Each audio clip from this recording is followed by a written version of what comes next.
One of the issues which preoccupies the sages of the Mishnah, and particularly the early sages, the students of Rabban Yochanan ben Zakkai, one of the things that really preoccupies them is, how do we know that we're learning the right halakhah? So we've got a we have a chain of tradition, but that is that there's a rupture. There's a rupture when the temple is destroyed. We can argue logically. We can make a drush from pasuk.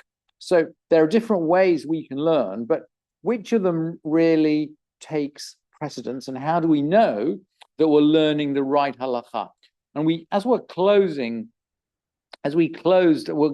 the 7th chapter today. But at the end of the 3rd Mishnah, we learned a halakhah which is given be'emet.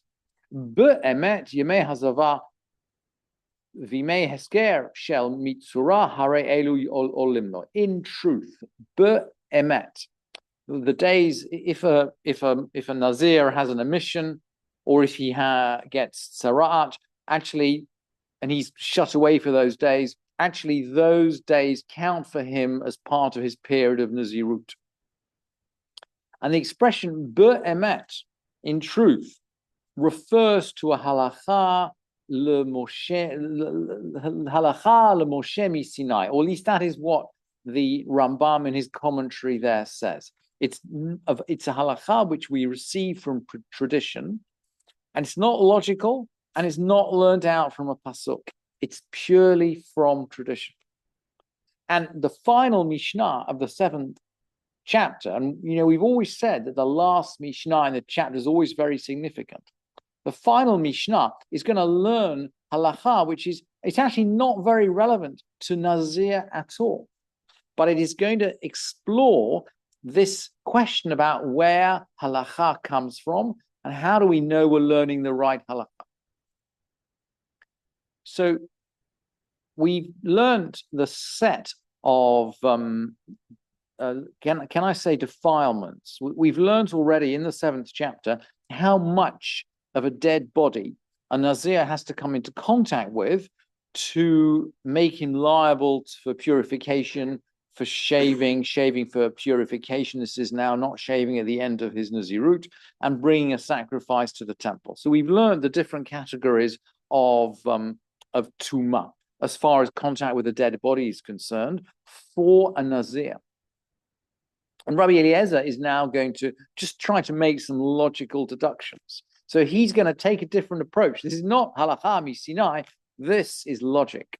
Rabbi Eliezer Omer, Mishem Rabbi Hoshua. He's saying, Rabbi Eliezer is saying the name of his teacher, Rabbi Hoshua. Kol tumah min hamet shenazir megalech aleha chayavim aleha al biyat hamidash. Rabbi Eliezer says in the name of Rabbi Hoshua. So it's a logical deduction, but by the way, he brings it in the name of his teacher. And by the way, Rabbi Eliezer will only bring, or at least Rabbi Eliezer says in the Talmud that he only teaches a halakhah that he learned from his teacher. He will not teach any halakhah he didn't learn from his teacher. So this is logical, but it comes by tradition from Rabbi Hoshua.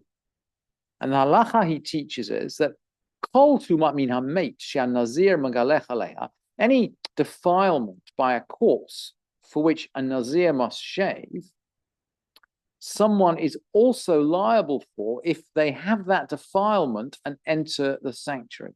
So in other words, if the penalty for entering the sanctuary with that level of tumah is the same as it's parallel to what is required of a Nazir. And that means the quantities will be the same. The critical quantities, which we learned in the previous 2 Mishnayot, will be the same. And then he continues, the opposite way round. For every defilement for which a Nazir does not shave,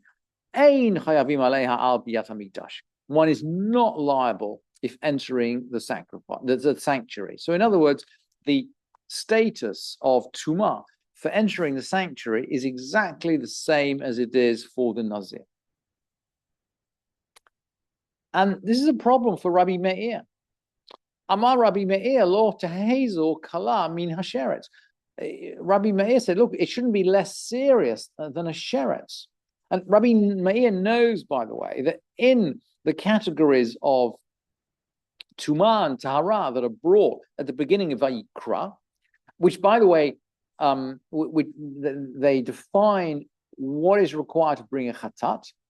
There's a list of objects there which create Tumah, and one of them is nivlat chayat mea. One is a corpse of an unclean beast, but another one is the corpse of a sheretz, or but nivlat sheretz tameh.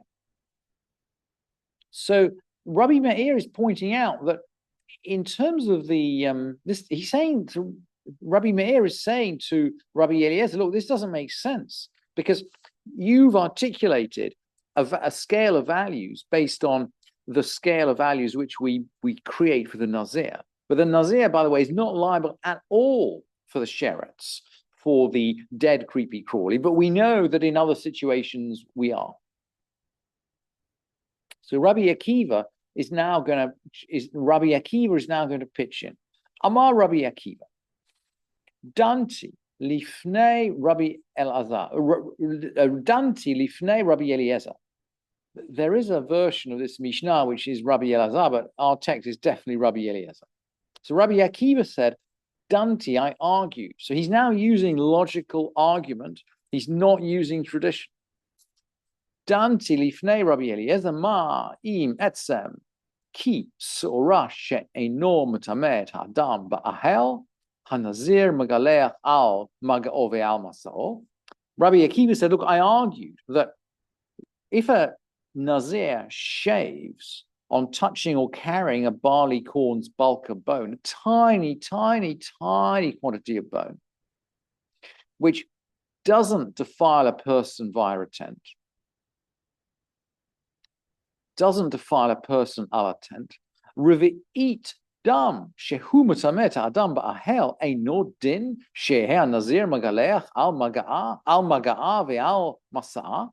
If this tiny quantity of bone, which doesn't create tent uncleanness, requires shaving on the behalf of Nazir, surely a quarter log of blood, which we've learned that a Nazir doesn't need to shave. We've learned a Nazir doesn't need to shave for a quarter log of blood, but it does create defilement via a tent. That doesn't make sense. Surely the Nazir should have to shave for the quarter log of blood. In other words, if we use logic, we can contradict the categorization that we've learnt in the previous Mishnayot. Rabbi Eliezer comes back. Amarli. Rabbi Eliezer says back to him, Maze Akiva, what is this, Akiva? Ein danim kan kal v'chomer.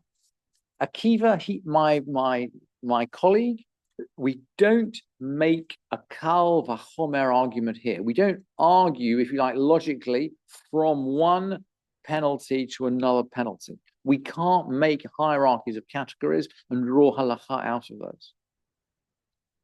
Ukashabati, in other words, logic doesn't work for us. And by the way, this is Rabbi Eliezer's derech. Rabbi Eliezer will repeat a halakhah that he's learned from his teacher, and maybe it has logic in it, but Rabbi Eliezer will not make a logical deduction on his own. Uchshabati hirtseiti et advarim lifnei Rabbi Yoshua. And when I went afterwards and I expounded the words before Rabbi Yoshua, and this is Akiva speaking, Amarli, Rabbi Yoshua said to me, Yafeh amarta eilakach amru halakhah. You spoke well, but thus they ruled the halakhah. So Rabbi Yoshua knows that the Bet Din has the right to rule the halakhah. Rabbi Yoshua seems to be basing himself on the authority of the Sanhedrin, not necessarily on either logic or tradition, but he's saying what they ruled goes. What they rule goes, and that effectively is the source of the halakhah that we're keeping.